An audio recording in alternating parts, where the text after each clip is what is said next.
So welcome back to engine building. This is part 6 of our series. So today we're going to look at things like cylinder head and deck straightness, and piston protrusion, and things like head gasket thickness and so on. So a bit of bonus content for you. It's kind of related to what we're talking about today. We've got a engine we've just stripped down for someone that's come in after a track day. It was a car he bought pre-tuned. Took it for track day, and it didn't last a day, unfortunately. And one thing I noticed here is you can see some burn marks here between the cylinders. And if you turn the head gasket over as well, you can see a nice burn mark here, and you can almost peel away the gasket where it's burnt through.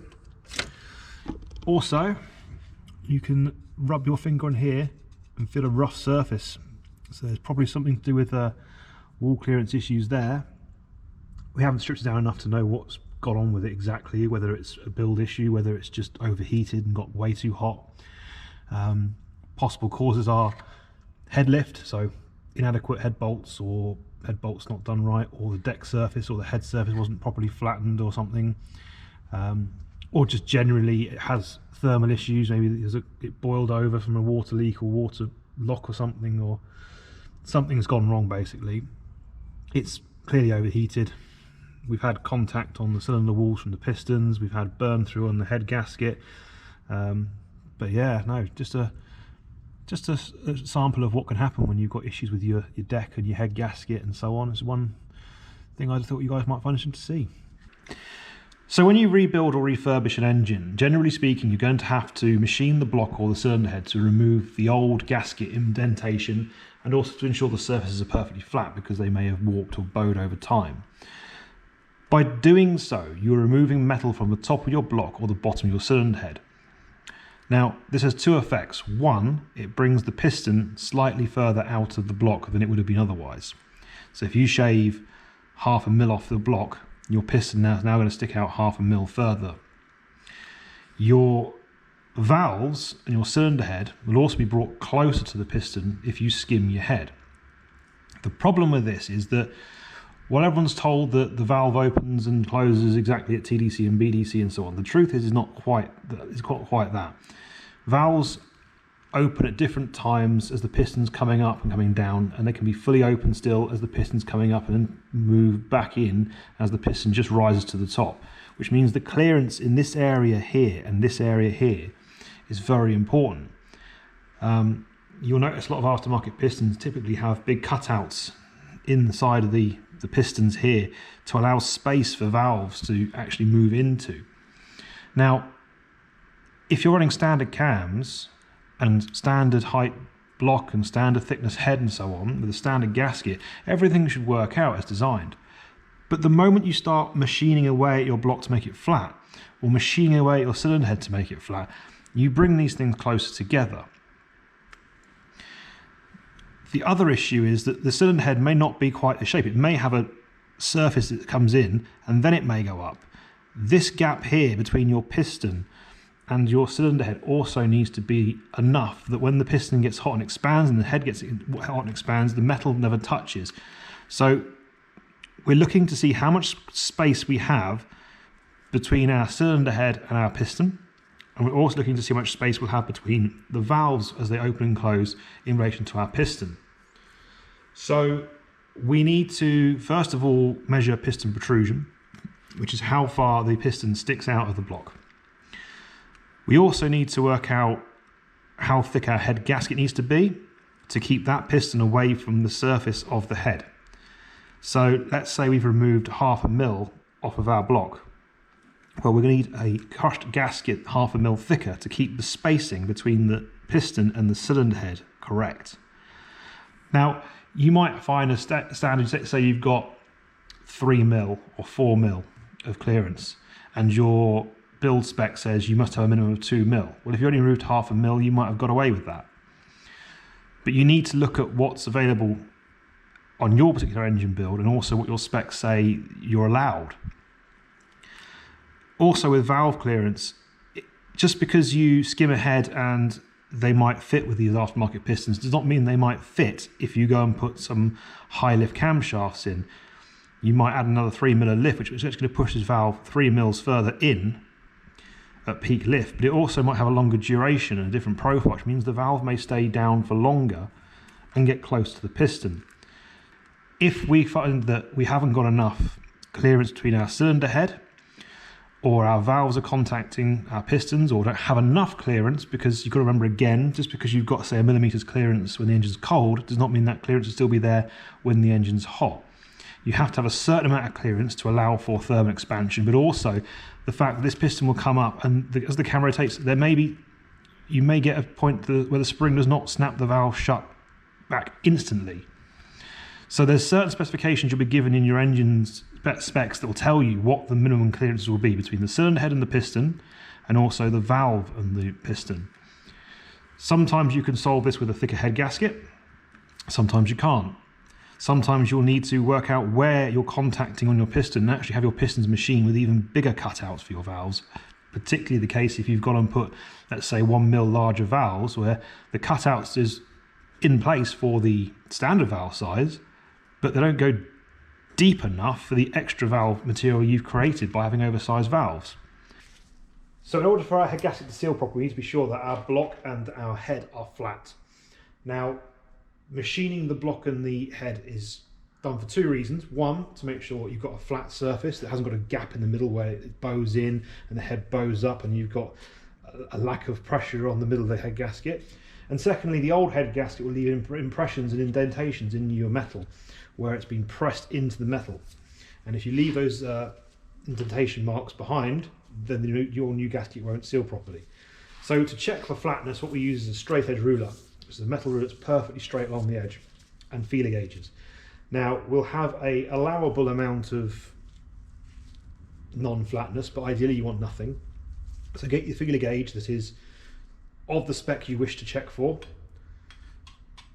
Put your straight edge along your block and basically push the feeler gauge up against any area of metal under that ruler and see if the feeler gauge will go through. You want to check it in several angles and several places. So you start here, here, here. Well, obviously you take your alignment dials out. I've already done this block, so I know it's flat. You go diagonally. You might decide to go across different parts of the block here to see if it's definitely flat, and just use your feeler gauge to see if you can get it through that gap. So if, for example, it was here and you could get that feeler gauge through, you know you've got a weak spot here, which means that your gasket won't seal properly.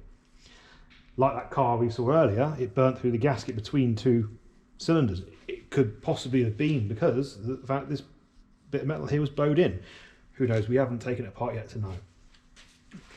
But if your feeler gauge can fit through, stop, your block needs to go to the machine shop and be checked out. Now, that's usually one of the first things we've done. So before this even came back from honing, it already got sent off and the machine shop was asked to hone and deck the block to ensure it's flat. The problem is, to get it flat, you don't know how much material they have to remove. And you'll see next, in our next problem, as you bring your pistons all the way up, they may, just ever so slightly, stick out of the top. So if you were to look along there, you can actually see they stick out the top. And this is what we're going to see as piston protrusion. And these high parts of the piston here are now going to be close to the cylinder head, or closer than they used to be, because the material here has been removed. If it is too close, we need to compensate with it with a thicker gasket. So to check the piston protrusion, what we need to do is set our pistons level with the block surface. Now, to do this properly, you want to measure each side of the piston and do it on each piston, because just because you've got a flat surface doesn't mean that the block is not ever so slightly at an angle. You know, much as they try and machine this thing perfectly flat, it could be a flat surface that's at a different angle to your crankshaft. So we need to set our straight edge across the engine like so, and then just bring our pistons up to the point that we just contact our straight edge. And I'll just see my straight edge lifting there. So back it off a little bit, hold it down, and just gently bring it up to the point we touch. You can double check this with the feeler gauge to make sure your piston's in the right place and make sure you haven't lifted your straight edge off the block. But once we're now level, we're going to install our needle gauge and then use our needle gauge to measure the difference as the piston rolls over TDC to see how much it comes up further. So with our piston flush the deck, we've installed our needle gauge and we've zeroed it on the piston. We're now going to slowly bring the crank around that last little bit to see how much it moves by. And as you can see, we're going up and then it starts to reverse. So put it back again. That there is the measurement of additional protrusion we've got, which I reckon is about around 0.6 mil. Yeah, about 0.6 mil. So when we're taking into account our head gasket thickness, we need to account for 0.6 mil of protrusion. So the flat edge of our cylinder head will sit, however thick our gasket is at crush height, above the block by the head gasket thickness. However, the piston will get closer by 0.6 mil. So let's say we've got a gasket that's 1.5 mil thick crushed. With a 0.6 mil protrusion, we only have 0.9 mil of clearance.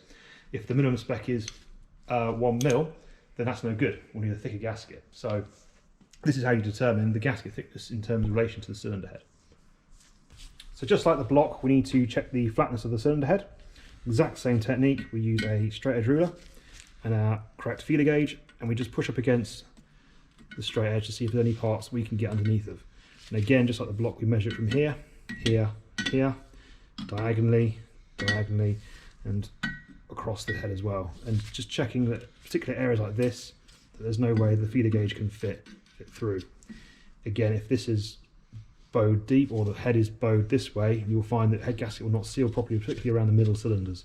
If that's the case, you need to clean your head further.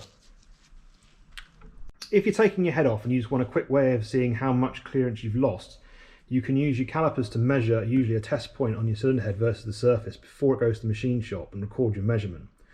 Once it's come back from skimming, you can then take the same measurement again, look at the difference, and this will shortcut a lot of the work we have to do if you know the engine you've got already has a known clearance. So let's say you're using standard piston, standard cam, standard everything, and you know the factory engine has 4 mil clearance. Well, as long as you haven't changed this by 4 mil, you're good to go. You can see, however, like the difference between these two heads here, this one's got a 2.1 mil, this one's only got 0.95 mil between these two test measurements. That shows more than a mil's difference just from skimming. And so every head here is different. So in order to measure our valve clearance, we need to put some soft springs to test the engine with. Now, the factory springs are so stiff that by finger, there's no way you're going to push them down once they're already half crushed. So we've got some nice light soft springs, which are the same diameter as the original valve spring, to put in the head. We'll put one on the inlet side and one on the exhaust side, which will allow us to then press our valve down further than the cam lobe by hand and check how much clearance we've got. So I've used my valve spring compressor to take the original spring out the head, and I've put one of my test springs on the exhaust side. I'm going to do the same on the inlet side as well on cylinder 1. But as you can see, the original spring, no chance in hell can I push that. But this one, very nice bit of pressure, I can actually make the valve open and close myself with my finger. And so once the cams are in, we can then use our fingers to push that a little bit extra to measure the extra clearance we have. So we've timed up our engine, we've just installed all the bits we need to get the timing gear on, so the cam belt tensioner, the water pump's just bolted in, had to put the engine mount bracket on just to hold these pulleys, and then we've got our crank pulley mounted. We had to put the oil pump on briefly just to get the alignment of the crank mark on. And what we've done is made our own little temporary degree wheel. Now you can print these logos off the internet, these images, and then you can just print and cut them to a bit of card. You can buy proper degree wheels made of like plastic or metal, which are much more durable, but for this purpose we just need a quick sort of within 5-10 degree accuracy just to see where we are in the cycle. So the engine's timed up at TDC on cylinder 1, so the cams are currently pointing outwards and not pointing downwards. So we need to rotate the crank to the point where the cams start to open up and push the valves down, and keep an eye on to the point where the crank starts to come back towards TDC. So we're looking for the region between 40 and 40 either side of TDC. And what we're going to do is use our needle gauge to see how much we can push the valve further than the cam has already opened it. So we'll set our crank. So we need to do one more rotation of the crank to get our cams in phase of starting to open and close. And then we will put a needle gauge on at say 40 degrees, set it to 0, and then we'll push down on the valve on each side to see if we can get any more movement. And then we'll move to 30, then 20, then 10, and so on around to about here. Outside of this window, the piston's too far away to cause any interference, so just need to focus on this region here. So we've nearly made a full rotation here, and we're at 40 degrees. And as we turn clockwise, the degree will move this way, and we'll go from 40 to 0 to 40. And you can just see the exhaust cam is currently pointing down still. So we need to measure how much clearance we've got, and we can use our soft springs to allow us to push these two valves down each side. So unfortunately, I haven't got the footage to show you the actual test of pushing the valves down. Some points to add that I also need to explain is that as part of the test assembly, we put the head gasket in, but the head is only done down like finger tight on the socket. So you wind the head bolts down just the point by hand that you just nip them. You don't torque the gasket down. You don't want to crush it. You don't want to indentate your head or your block again, which you just skimmed them to remove. So be aware there's a difference in gasket thickness of a uncrushed gasket and a crushed gasket, and your head gasket should have a spec that gives you the size difference. So let's say you measure 4mm clearance and your head gasket crushes by, I don't know, 0.2mm, then you've actually got 3.8mm of clearance. So what you're looking to do is just rotate the crank, as I said, at 10-degree intervals over that window, and just push each valve down to make sure you've got at least the minimum clearance, say it's 2mm, plus the difference of an uncrushed and crushed gasket. So make sure if your head gasket crushes by 0.2mm, make sure you've got at least 2.2. In most cases, with engines that are standard cams, you'll probably find you've got quite a bit of clearance, but be aware that obviously when you've skimmed your block and you've skimmed your head, if you go and put some crazy cams with an extra 3mm lift in, that factory clearance could soon go away, and that you may need to look at thicker gaskets, even if your piston protrusion isn't a problem, just to keep your valves away from your piston. Or you might need to modify your pistons to actually increase the size of your valve cutouts to allow enough room for them. So just bear in mind that you need to be sure that you've got enough clearance for your valves to open and close at all different crank angles, and that the clearance you measure is including the difference between a crushed and uncrushed gasket. Alright, well, thanks for watching.